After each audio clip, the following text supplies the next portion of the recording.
My dad has been an incredible leader, both in our home and across the country in, I don't know, 5, 6, 7, 8 different churches. His last church was a church of 10,000. That probably qualifies you to talk a little bit on leadership. Then he went to Lifeway Christian Resources, which at the time was the Baptist Sunday School Board, and he had at times up to 6,000 employees. That would qualify you a little bit on leadership. He's also been president of the Southern Baptist Convention, which is 16 million people, 40,000 churches.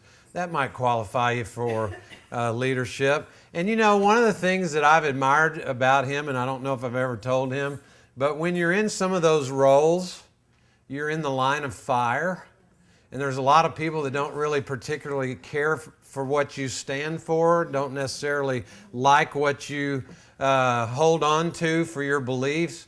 And what I love about my dad is he is friends with conservatives and liberals because they all respect him, and he's able to span that somehow and still have relationships with everybody and still hold on to his beliefs, but be able to accept where they're coming from and encourage them where they are. And see, that's to me what leadership's all about, and we all get that in Premier. We have people that love us, we have jewelers that don't want to be around us, and we get to try to lead them both. Isn't that fun? So I feel like y'all are in for a blessing. I asked Dad, I said, Dad, give them some practical tips on leadership, and man, are these practical. You're going to absolutely love it. So help me welcome my dad, Dr. Jimmy Draper.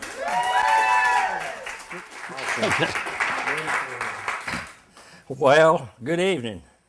We're glad to be here. I tell you, we've been in Missouri for 5 days, and we're wondering if American was going to fly today. But we managed to get home about noon, and then we had a meeting with one of the men I worked with at Lifeway, who wonderful scholar, PhD, Old Testament scholar, Hebrew scholar, just a practical, good, down-to-earth guy. But we hadn't seen each other in about 8 years, so he and his wife had come through, and we met about 12:30 or so out at Saltgrass, and I think we left about 3 o'clock. So we're still kind of fluttering a little bit, but we're glad to be here. And some people ask me, say, when are you going to stop traveling so much? You're old enough now, you can slow down a little bit. Simple answer. When Caroline can't go, I don't go. So that makes her the boss, right? So as long as she can go, we're going to go, and we managed to stay pretty busy and enjoy it very much. Now, I grew up in a pastor's home also, and my granddad was a pastor. So it's kind of interesting because many of the things that I found that I needed to do as a pastor and as a leader, they're really very similar. In fact, if you can pastor a Baptist church, you can lead any company, I promise you. And I mean, no doubt about it. But we started out in a small country church, 3 miles east of Texas A&M, open country. We got some Aggies here?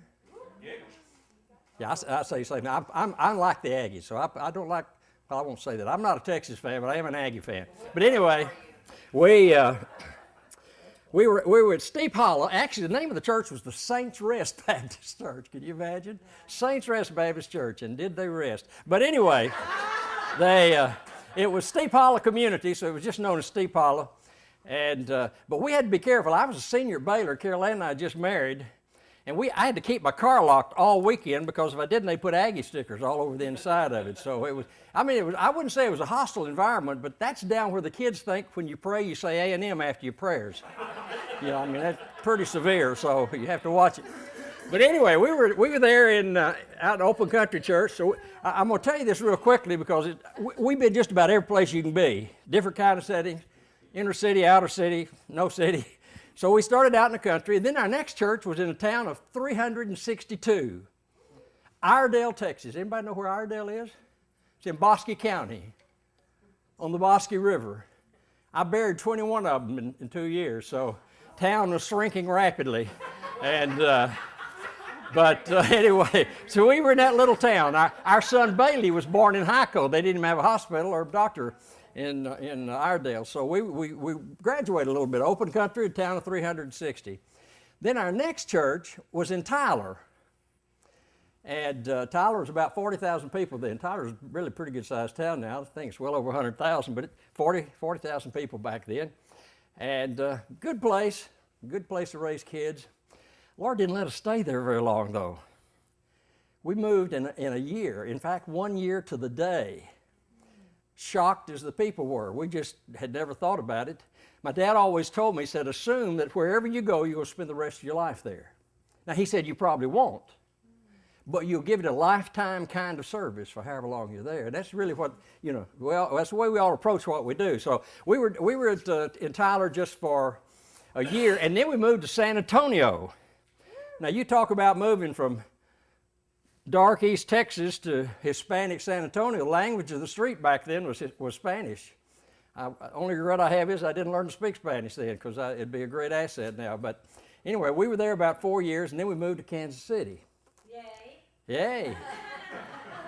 And by the way, Carol Ann said if she could stay at one church all of our ministry, it'd be Kansas City. We love Kansas City, and we're going to be back up there in the 30th of this month. Well, I'll be there. Well, we will too, but you won't be where we are probably. We're going to be out at Midwestern Seminary. You come stay. We'll come So anyway, we went to a mission church. It just had running about 100 in Sunday school, and we stayed there 5 years. Constituted into a church, had a wonderful time there. Averaged about 600 by the time we left. It was really growing and exciting time. And then we went to Del City, Oklahoma.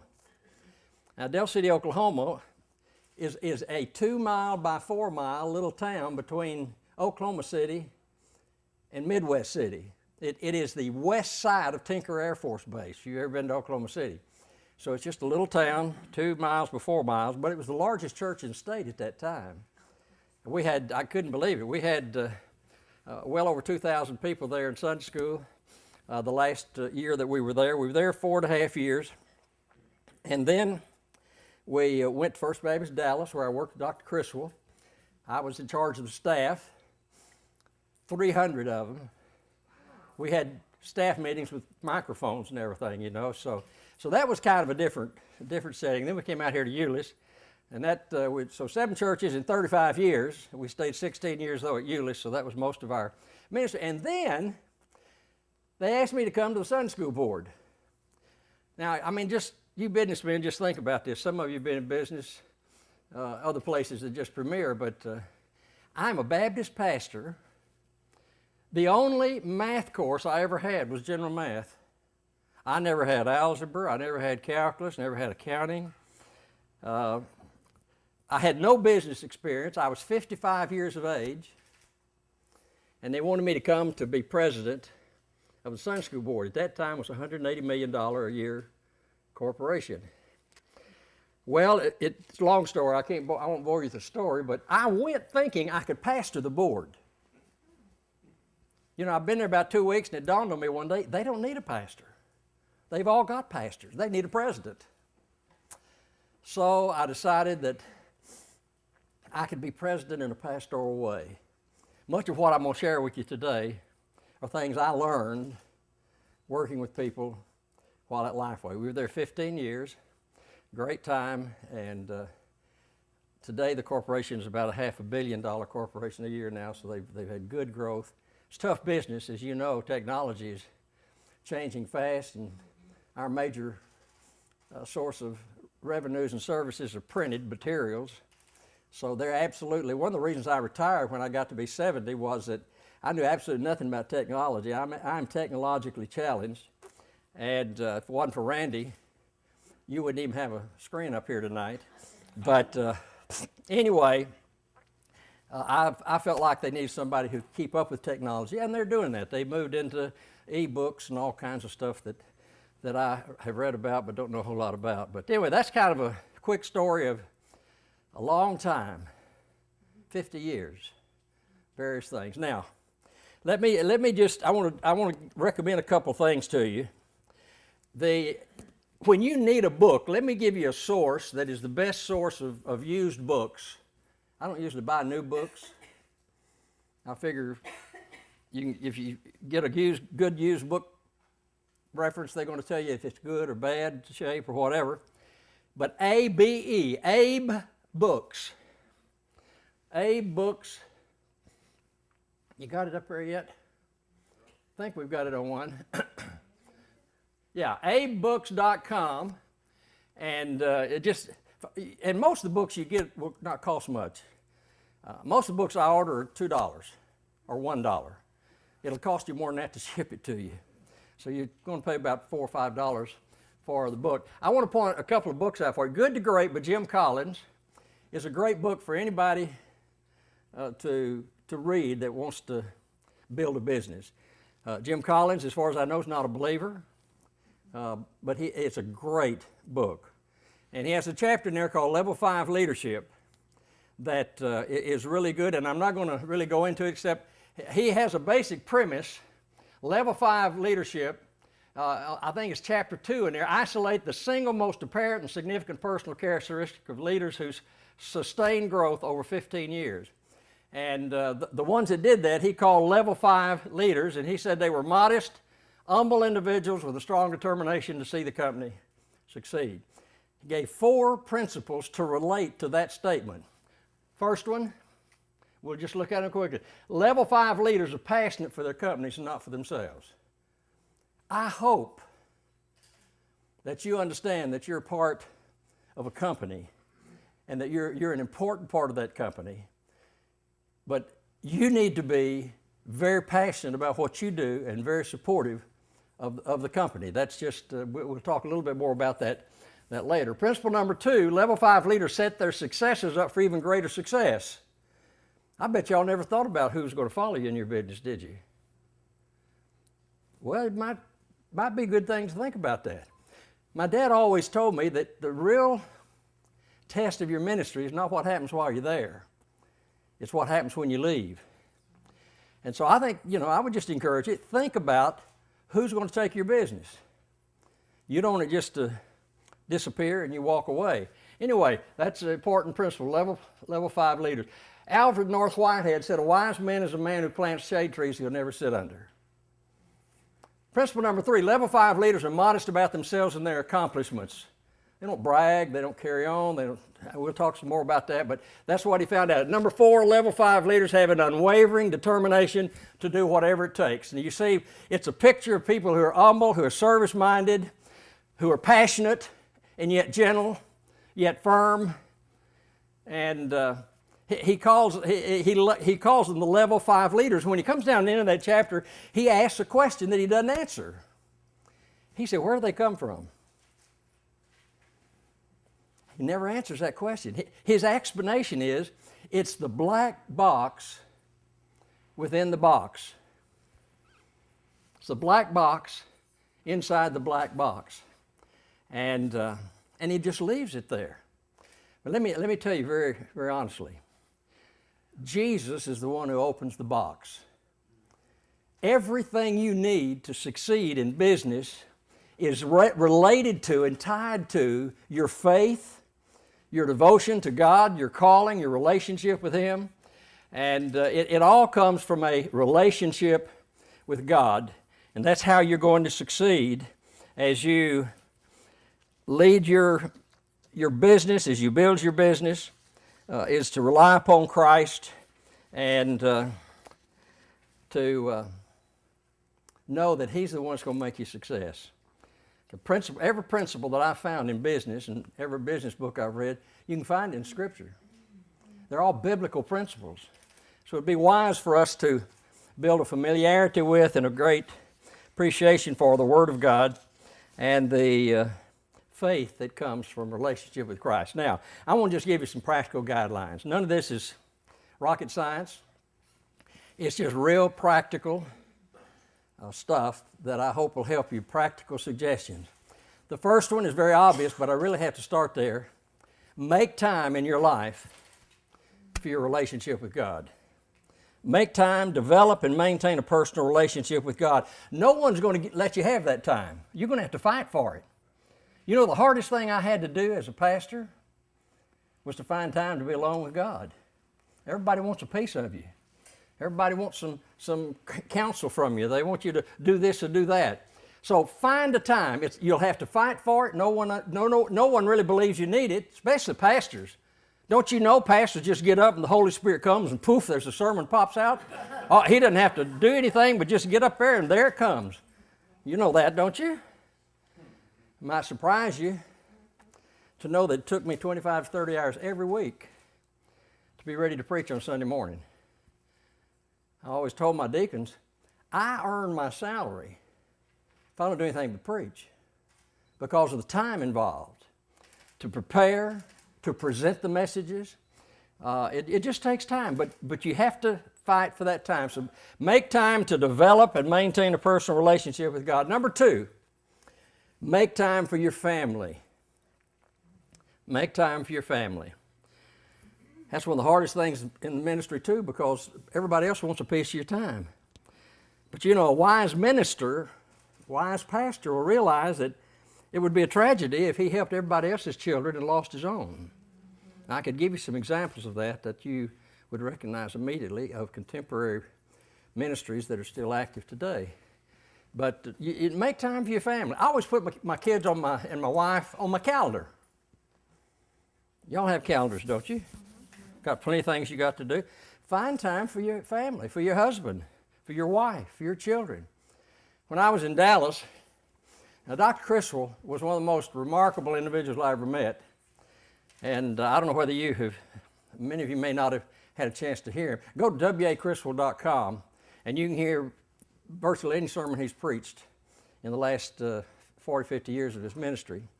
But he studied every morning. He got up and he studied in his pajamas. I asked him one day, I said, why do you study in your pajamas? He said, because I can dress anytime. But I'm freshest first thing in the morning, so I don't need to take time to dress till I get through studying. He'd study till about noon, then he'd go have lunch usually with somebody or make a critical hospital call. Then he'd go to the YMCA. About 4 o'clock he'd come to the office. That was his schedule. He never was in the office till 4 o'clock. A lot of reasons for it, but he was nearly, you'd have to be at First Baptist Dallas to understand this. There was something every night. And so I'm in my office one day, and Dr. Criswell's secretary came around and said, Dr. C wants to see you this afternoon when he gets in. Well, that's 4 o'clock. I said, well, Ann, is it emergency? She said, I don't think so. I said, well, you tell him that I'll see him tomorrow, that Bailey has a football game at 4, and I'm going to be in the football stands watching my son play football. He never really understood that. He did appreciate it, because I remember sitting with him one day and he cried big crocodile tears as he thought about his daughter Ann, who had her own set of problems. But he said, if I had my life to live over again, he said, I would sit and rock my daughter more. Take time for your family. And you're going to have to make that time. Don't be so busy doing premiere that you don't have time for your family. Now, by the way, I should have said this earlier, but I am assuming that you understand that you're building a business. You're not just selling jewelry.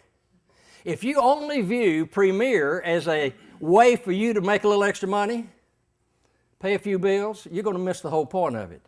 You're not just cutting grass on the side so you can make a little extra dollars to have a meal out of something. No, you're building a business.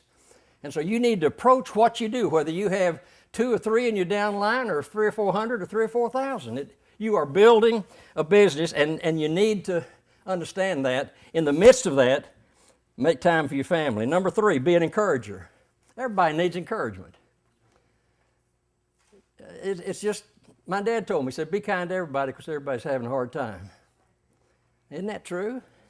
Couldn't we go around the room today if we took time, and there'd probably be some deep struggles and pain just in this group? I always assume that I'm a hurting man speaking to hurting people. And you need to just be an encourager. Be an encourager. We'll talk just briefly about that again in a moment. Now, here's a couple things about making decisions. Never make a decision when you're discouraged or depressed. Just never. Don't do it. You'll always make the wrong decision. It's just you're not in a mood, in a mentality to do it. Yeah, take time to refresh yourself. You ever get tired? Take a nap. Sometimes the most spiritual thing you can do is take a nap. There's nothing unholy about that. Just rest, refresh yourself, find a way to do it. Get some exercise, some time alone with God. Get your heart on fire and challenged by what lies before you. A heart full of excitement for your business is the best tonic for discouragement and depression. So don't make a decision when you're discouraged or depressed. And next is very, very important. It's the first thing my dad told me when I went to pastor my first church. He says, doubt never means yes. Doubt never means yes. God doesn't lead us through doubt. If God is God, and He is, and if He has a plan for every one of our lives, and He does, don't you think He's big enough to tell you what it is? Well, you say, what to do when you don't know? Well, don't know just means wait. Or no. Never means yes. Always means wait or no. Doubt is not, God does not lead us through doubt. God will give you a peace about what you do. He'll give you a sense of what's right about it. And you make decisions when you're on the positive side, not when you're on the doubting side, the negative side. It's very important. I did not go to a church that I really wanted to go to when I was a young pastor because I really wanted to. I was discouraged. I didn't have any direction from God, but I wanted to go. But the ultimate decision why we didn't go was I didn't have peace about it, and doubt never means yes. My dad told me that, and it is true. Number 6, be open and honest. People need to see a real person. Be transparent. I know it's worth the risk.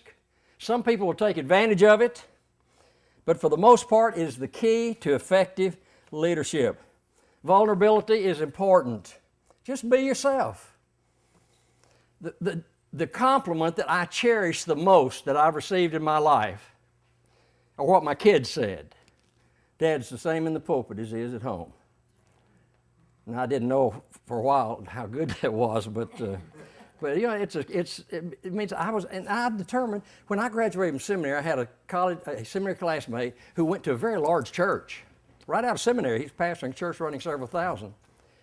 And next time I saw him after he got there, he just kind of looked over your shoulder. You know, just kind of looked over your head. Head was up in the clouds. And I'd known him well enough that really bothered me. And right then I discovered, you know, I'm never going to be like that. I mean, I've done a lot of stuff. I've met with presidents, prime ministers, leaders around the world, had more opportunity to do things than I ever would have imagined. But if you see me preaching to 10,000 or to 15, I preached in a church 2 weeks ago that had 40 in Sunday school. This past Sunday I preached in a church that had about 80. Doesn't matter how big the congregation. I just want people to say, he's a real person. You know, he's real. Just be real. Be honest. Be open. Next, honor your commitments. I have preacher friends that the FBI can't find between Sundays. They don't return phone calls. They don't respond to mail. They're just sort of incognito. Listen, keep your word, make your appointment. Listen, let me tell you something.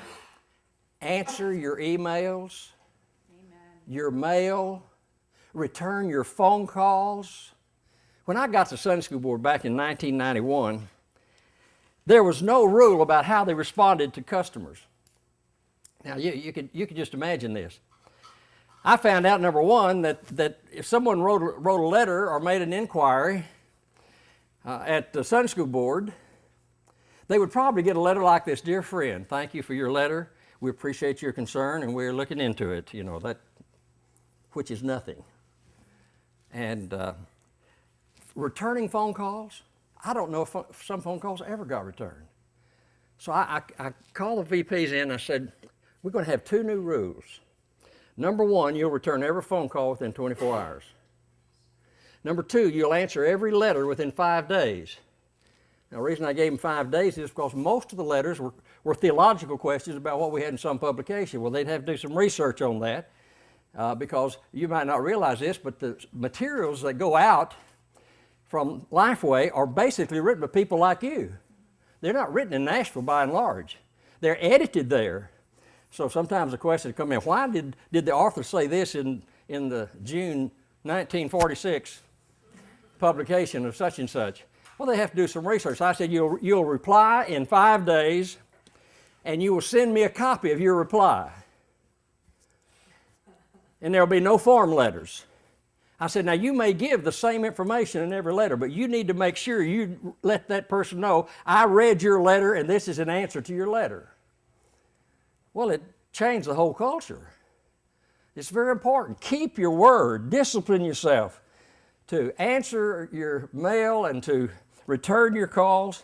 Nobody is too important to return phone calls. Well, I'll give Barack Obama a break. I guess he probably couldn't do it. But I'll be honest with you, I can't think of anybody else I would. I think I ought to be able to call my congressman and talk to him. Do I get to do that? Not likely. But that's why we got the mess we have in Washington. A bunch of people who are professional politicians that don't really connect with their people. It's our fault. We let them do that. Well, don't be that way. Keep your commitments. Number 8, don't let anger be a pattern of your behavior. Don't do anything when you're mad. Well, you know, one of the things that has happened in my lifetime that makes it hard on this is that I used to write angry letters. You ought to read some of my letters. I really could respond to a critic, but you know what I'd always do? I'd sleep on the letter. Then I'd tear it up the next day. Never send it out. Well, in a day of modern technology, you punch send, it's gone. And it's always there. I think I mentioned that a little bit later. But don't do things when you're angry. Paul said in Ephesians, be angry, but do not sin. Don't let the sun go down on your anger. Don't give the devil an opportunity. Your anger is an opportunity for Satan to distort things and to have you misunderstood and for you to break relationships.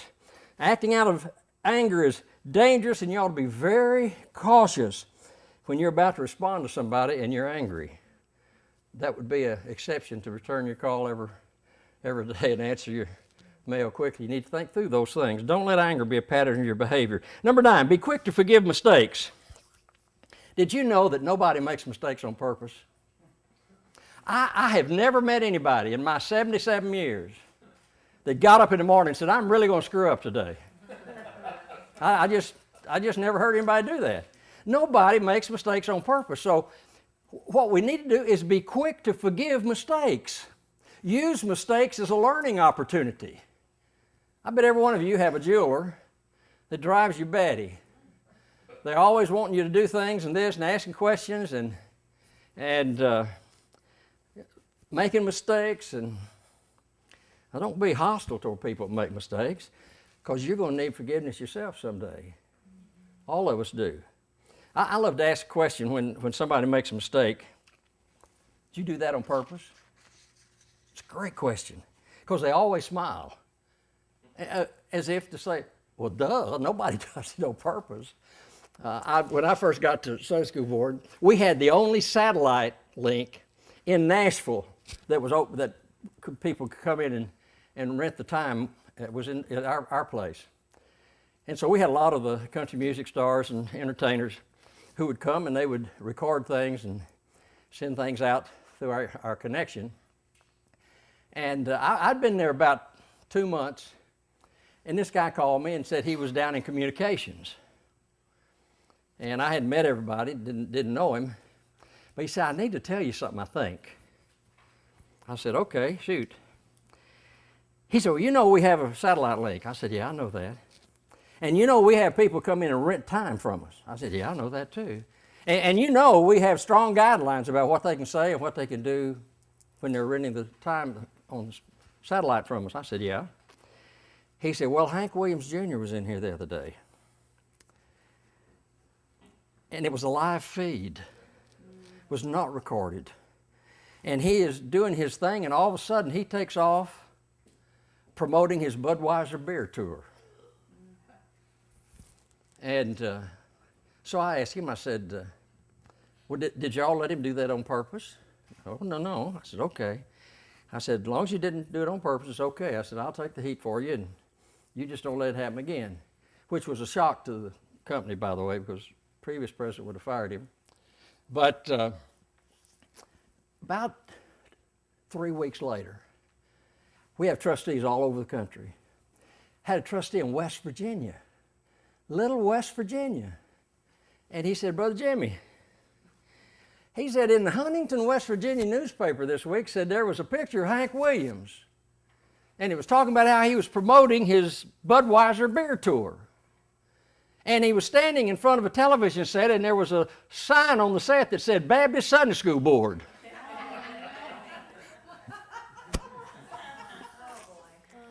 So naturally, we had to talk to the trustees about it. But good thing is, if you treat people right, they'll stand with you even when things like that happen. And so it wasn't a real problem. I did tell Hank Williams Jr.'s agent, I said, you tell Hank he owes me one, and I'll tell you when and where, and it won't be a Bud Light.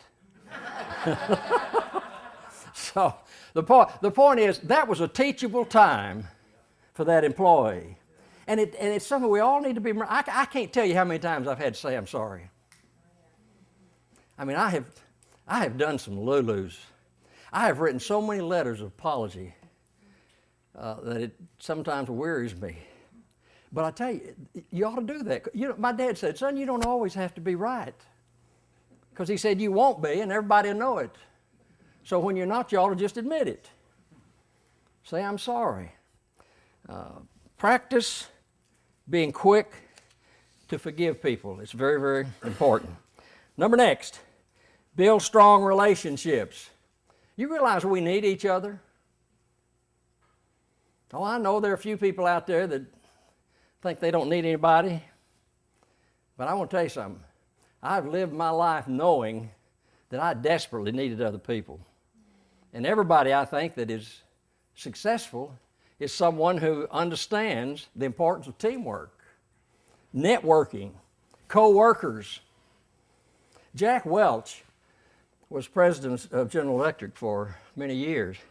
In his biography, which is just called Jack, well, it's actually autobiography, he said, the single biggest component of my 20-year success as a leader was building relationships at General Electric. Imagine that. Just an amazing thing. He realized, and I am very unusual, I know, and not everybody can work the way. I like interruptions. So when I got to the Sunday School Board, I was on the 11th floor. They had the president's office up there, and very quietly, new employees have said, don't ever go on the 11th floor unless you're invited. And it was lonely up there. And it took me 10 minutes to get to meetings. We had 1 million square feet in downtown Dallas, over 14 acres, and just to get to a meeting would take me as much time as the meeting itself. And so first thing I did was I said, you're going to get me out of the 11th floor. I'm a people person. Get me down where the people are. So we moved my office down on the first floor. And we left the door open. I told the employees, look, you need to see me. If the door's open, come in. If it's closed, call somebody else is in there. And had an open door policy for people to come. And it's amazing. The lunch I had today was with a guy who is so much an egghead. I mean, you talk about a professorial type. I mean, he's got a little mustache and little graying hair and conducts himself, kind of like a professor finding his way around the quadrangle. And but we became great friends. I haven't seen him in 8 years. But he and his wife had lunch with us this afternoon. And you know why they came?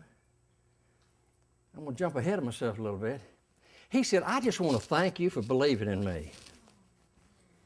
You see, when I went to Lifeway, he was pretty well recognized as a liberal.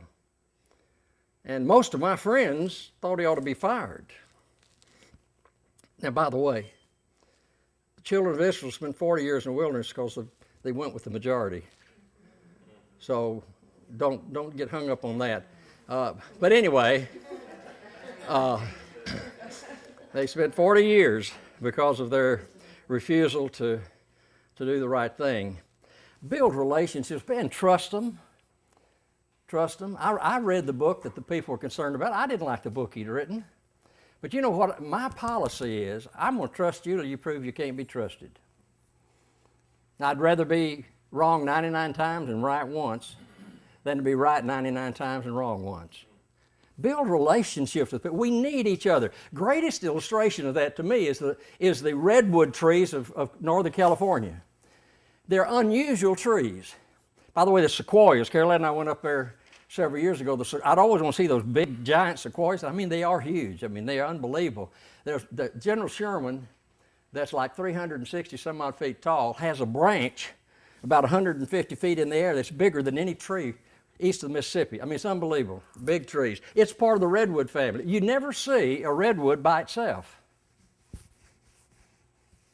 You'll find them in groves. And the reason is they have very shallow roots. Roots don't go down deep. So they grow together and they entwine their roots and they literally hold each other up. That's the best illustration I can think of for why we need each other. It's a support system that will stand you well in all the times of pressure and stress that you have. I remember seeing a Associated Press picture one time of a gasoline truck driver who was sitting on the running board of his gasoline truck. He'd run out of gas.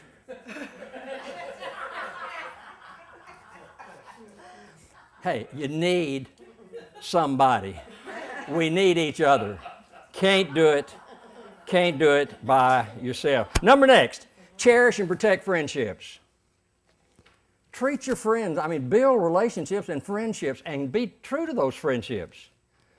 Now, the best way you can destroy a friendship is ignore them, criticize them, misrepresent them, not defend them. A lot of ways you can destroy a friendship, but you need to cherish and protect your friendships. Very important. Number 13, practice humility. Apostle Paul said in Romans 12, I tell everyone among you not to think of himself more highly than he should think. Instead, think sensibly as God has distributed a measure of faith to each one. Give credit to other people. Don't always seek the credit. That's a deadly trap. If you get credit for everything, you're going to get blamed for everything. So I'm not saying that I believe in giving people credits, and I have a big heart for that. I don't want to get blamed for everything. We need to, be humble. That was the big thing, Jack, that Jim Collins found out in his book on these great leaders. They were basically very humble, people-oriented, relation-building individuals. Don't be selfish. Don't hog the spotlight. Celebrate the success of others. Some of the greatest moments of my life has been giving credit to somebody else. It's a great thing to affirm them and encourage them. Practice humility. Next, keep confidences. Don't share something that someone committed to you in confidence with somebody else. That's a big temptation, especially in church. True. You know how we do it? Prayer requests. Don't break confidences. Quickest way to destroy relationships. Keep confidences. Nothing will destroy your credibility more than relating things that were revealed confidentially to you. Next, lead by example. Don't ask anybody that you work with to do something you won't do. Do as I say and not as I do never has worked. Never will. Never will. Okay. I've already touched on this one. When you're wrong, admit it. Next, be a grateful person. Be a grateful person. My mother lived with us for 30 years and then 2 years was in a rest home near us where she was crippled and couldn't get out of bed. and got to where we couldn't get her up. And then I was traveling so much, Carol Ann certainly couldn't do it. I couldn't even do it. And so the last 2 years of her life, she was in a rest home where they got her up every morning with a Hoyer lift and put her in a wheelchair. She enjoyed being with people. And my cousin asked Mother one day years ago, said, Aunt Lois said, if you ever have to go to a rest home, what will you do? Mother thought for a minute. She said, well, I won't want to, but if I do, I'm going to be the happiest person there. And that's the way she lived. She was you know why she was happy? She was a grateful person. We never visited her during the 2 years she's in the rest home. That when we got ready to leave, she said, thank you for coming to see me. I said, Mother, I'm your son. You know, I ought to come see you. No, thank you for coming to see. She was a grateful person. Didn't get to grow up like most kids. Didn't get to run and play and do things that most young girls got to do. But she was grateful for everything anybody did for her. All of her life, she couldn't wring out a mop. I know you youngsters don't know what that is, but we used to have a mop that we'd wring out. Well, she got some arthritis in her fingers and couldn't wring it out, so I'd wring the mop out for her and I'd mop for her, and she'd always say, thank you. Thank you. She never demanded something she didn't express gratitude for. It's just a good policy. Grateful people are happy people. Be a grateful person. Be a generous person. Be a generous person. Generosity is a great blessing. It's a great source of happiness. Bless somebody else. Find ways to do that. Carol Ann and I have practiced tithing all of our marriages and even before we were married. But we understand the Scripture teaches that we tithe and give offerings. And we've been able over many years to give sometimes 35% of our income to other people, to causes. Just be generous. You'll never be able to encourage generosity in others if you're not generous. It's a very important quality. Keep your youthful exuberance. Next. While you're growing old, don't get old. Keep your youthful exuberance. I still feel like I did when I was 17 years old, preaching revivals in Houston, Texas. Can you imagine a pastor turning his church over to a 17-year-old for a week? I'm not talking about little bitty churches. I'm talking about churches running 500, 1,000, 1,200. That's big back then. Chuck Swindoll was my song leader. And we went to high school together, and he graduated a year ahead of me and went to work with his dad. His dad was a sheet metal worker, and he worked in his dad's garage, which is where they did their sheet metal work. And I'd go to school, and I'd come home, and he'd get through, and we'd both clean up and meet out at church. We had 22 revivals before I ever went to college. And I still feel that way. Now, my body tells me it ain't so. The mirror tells me it's not true. But keep your youthful exuberance. I'll tell you what, I am not going to die of boredom. I'm going to go as long as I can go. People say, how long? I'm going to keep going. When I can't walk, I'll sit. When I can't sit, I'll let them roll me around in a wheelchair. But as long as I got a breath, I'm going to be doing something. And with enthusiasm. It's contagious. Keep your youthful exuberance. Next, watch your tongue and your pen and your email. Let me tell you something. You'd be surprised. We had people we actually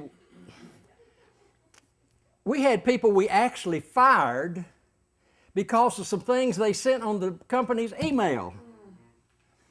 Now, how dumb is that? Let me just give you a simple truth. Don't put anything in an email you don't want everybody in the world to read. They may not, but they can. That's why today when you have court trials, emails are evidence in court trials. It's always out there. I don't understand that. That thing, the cloud or whatever it is, it's always out there. People who know how to get it can get it. So watch what you say.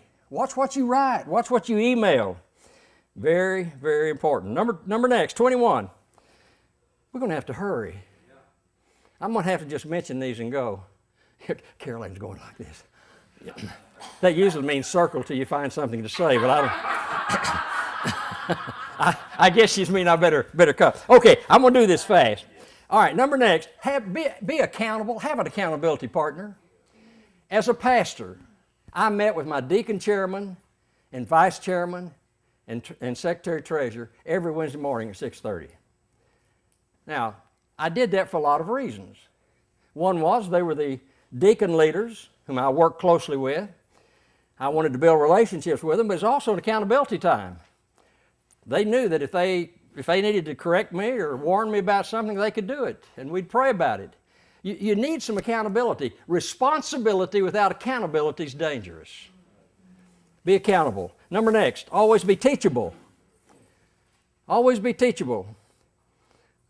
You're never too old to learn. So be teachable. Do everything you can to learn and learn more. Number next, be a team builder. Build a team. Build a network of people that you work with. Listen, they don't work for you. You work with them. It's a different attitude. I'm not the boss. I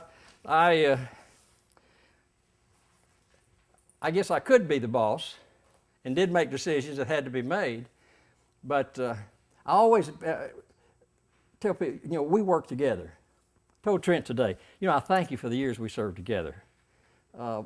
People don't work for you. They work with you. You work with them.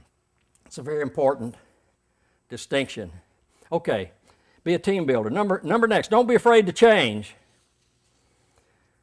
Change always has been, always will be, and last time I checked, it's not optional. If you don't believe that, go look at your high school pictures. Your wedding pictures. Things change. I don't like that. I don't like these brown spots on my face and my hands, and I'm getting old where I get bruised every time I touch something. Don't like that. But things change.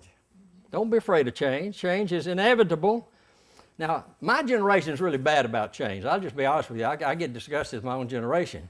If you don't give an old person something to do, they're going to be grumpy. And so I tell seniors everywhere, I like preaching to seniors, I say, look, find something to do. I tell pastors, use your senior adults. They got time. They've got experience. They've got a passion to do something. Give them something to do. Don't be afraid of change. Don't be like, I hope your generation is better than ours.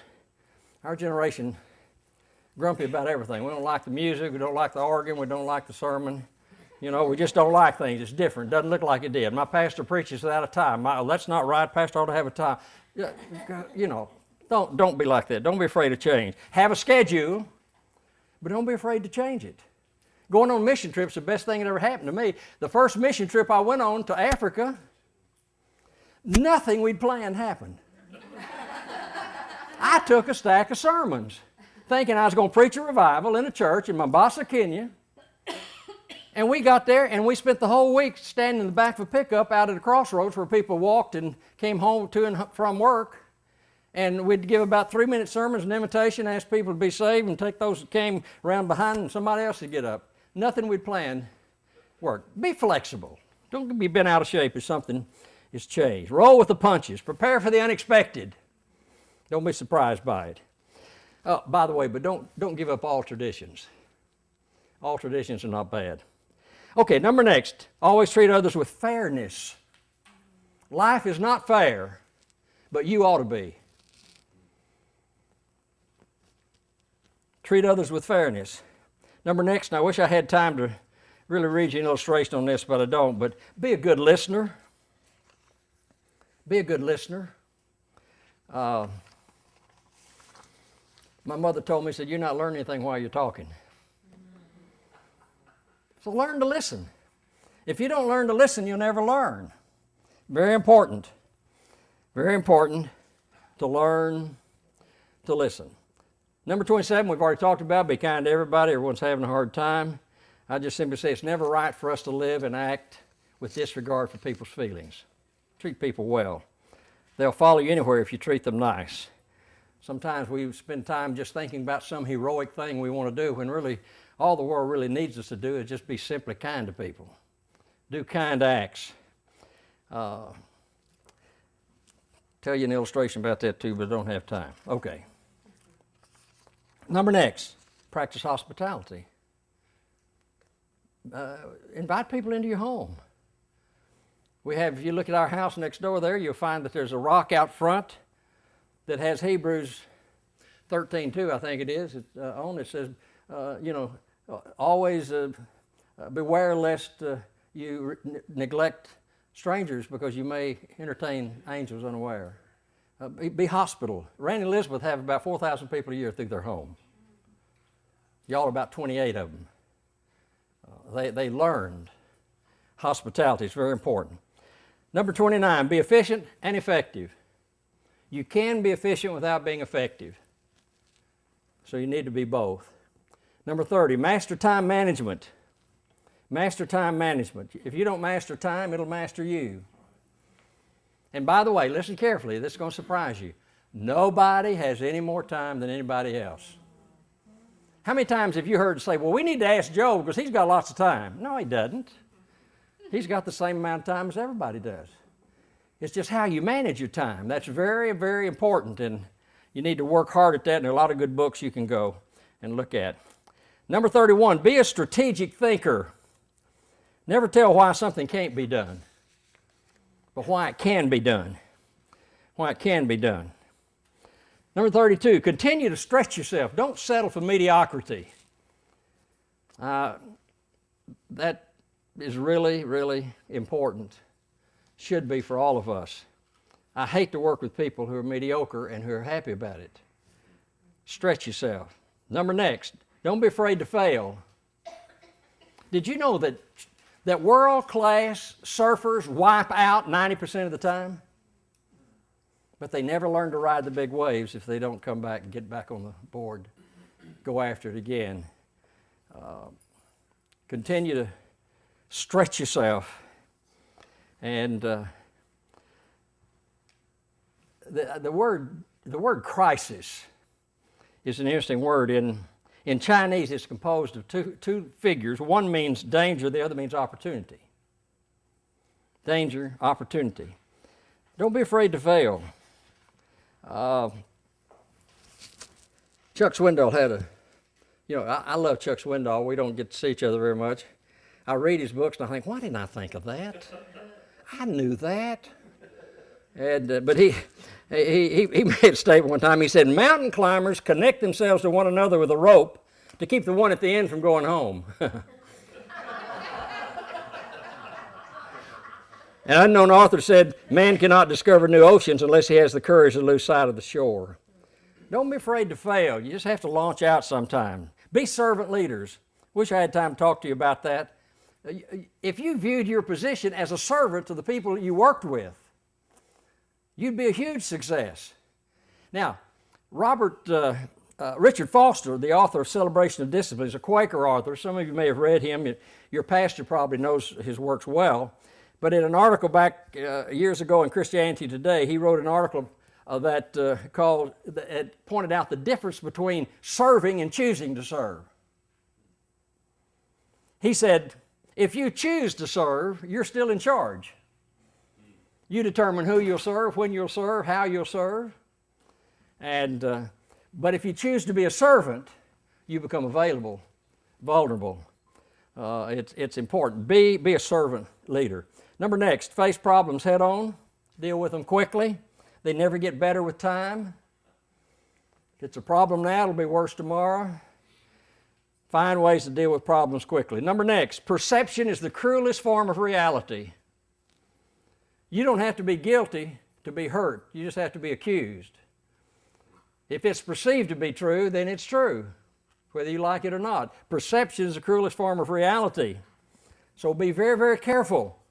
From a ministerial standpoint, Rick Warren from Saddleback Church out in California is a dear friend, and he's very particular and he's very careful. He really emphasizes to his staff the importance of sexual purity and never having a moment that could be perceived.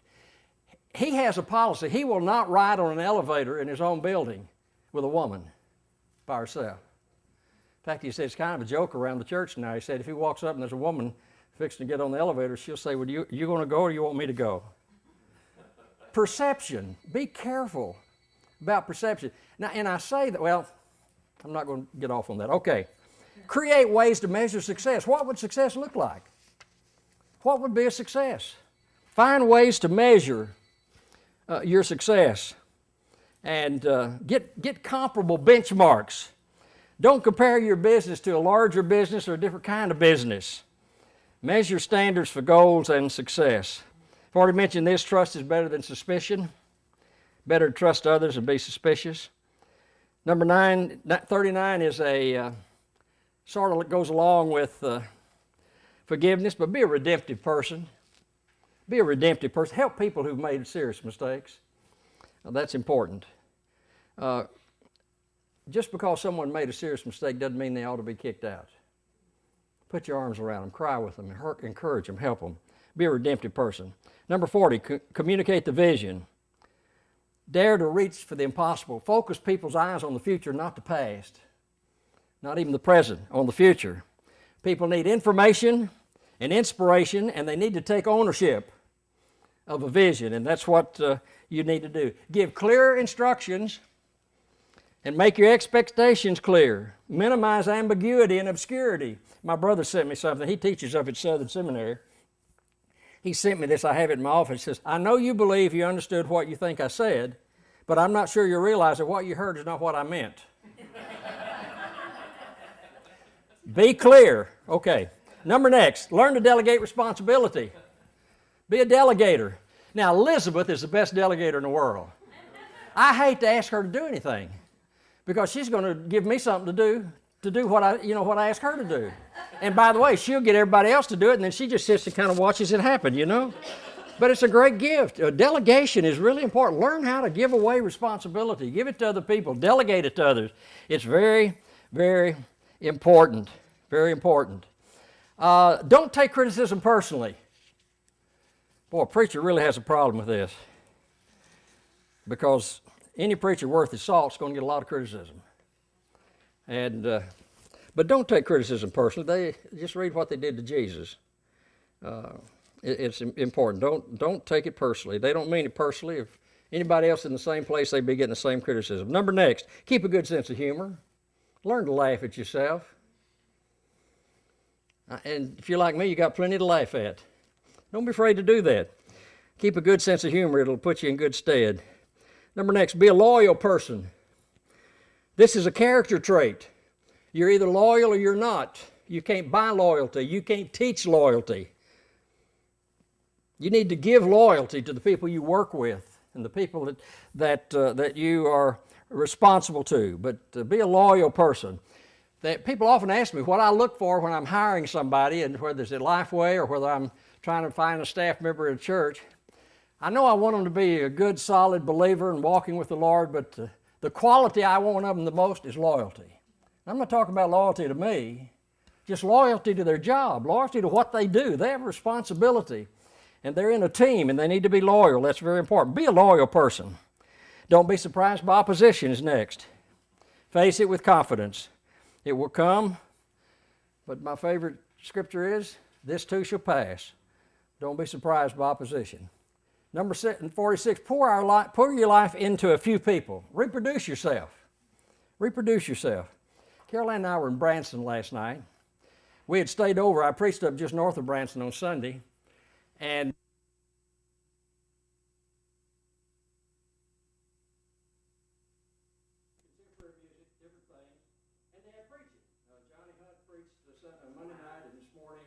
yesterday morning, and Charles Stanley preached this morning. And but now Johnny Hunt, let me just use this as an illustration. Now please take it in the spirit that I give you. I have never sat down and spent time with Johnny Hunt just one-on-one. I've known him for 30, 35 years. Last night, and we've been friends over those years. I tell you a lot of things about it. Johnny's pastor First Baptist Church of Woodstock. They had 10 services on Easter. The auditorium seats well over 3,000.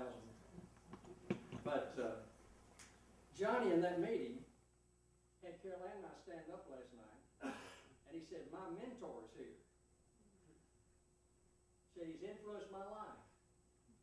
I had challenged Johnny. I challenged a group of pastors. Johnny just happened to be in the group. I said, you need to bring some pastors along with you, some younger pastors. Train them, love on them, encourage them. Johnny has been doing for 21 years pastors' conferences and has ministered to over 8,000 pastors. He says, I'm the one responsible for that I've been his mentor, yet I have never, ever intentionally sat down to tell him anything. Isn't that interesting? Just interesting. Reproduce yourself. Pour your life into a few people. It'll bear fruit. And it doesn't take a lot of time. I mean, I'm stunned when I hear Johnny talk about that, because I have not, a lot of people I've spent more time with than him. But give you time, reproduce yourself, pour yourself into others. Number next, this is very important. Don't flirt with temptation. Be very careful of your relationship with the opposite sex. Now, in Premier, you got a lot of women and you got some men. Be careful. Be careful.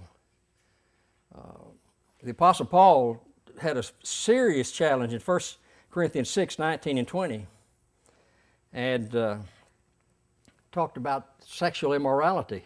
There's not any area of your life that is more prone for compromise than this one. It's not that you shouldn't trust the other person. Don't trust yourself.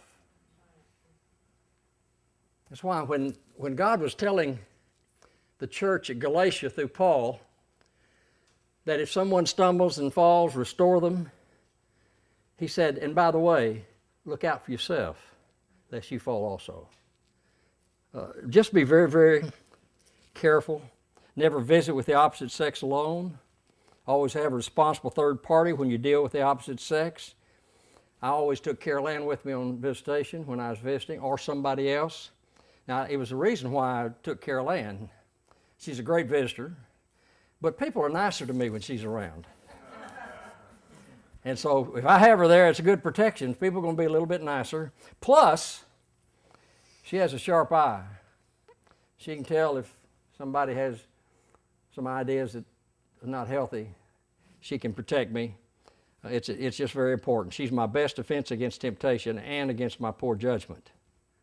So don't trust yourself. Be very careful. Don't flirt with temptation. Keep your eyes on the goal.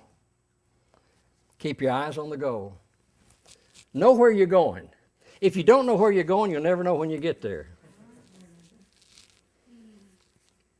Have a target. Have a strategy. Evaluate it. Build relationships.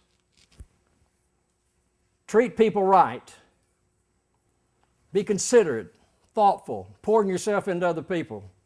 All the things we've talked about. And keep your eye on the goal. You must have an unswavering resolve to do what has to be done. If you're always looking for the next opportunity, you're going to fail with the one you have. Never give up. You know, Winston Churchill's famous speech, he was speaking at a commencement. And he got up at the commencement, and he stepped up to the microphone, and he said, never, never give up. And he sat down. That was it. That's a good speech. Keep your eye on the goal. Don't give up. It's going to work out. Work hard. Learn how to delegate. Treat people right. Be a consistent person and lead by your example. You'll be successful if you know where you're going and keep your head pointed in the right direction. All right.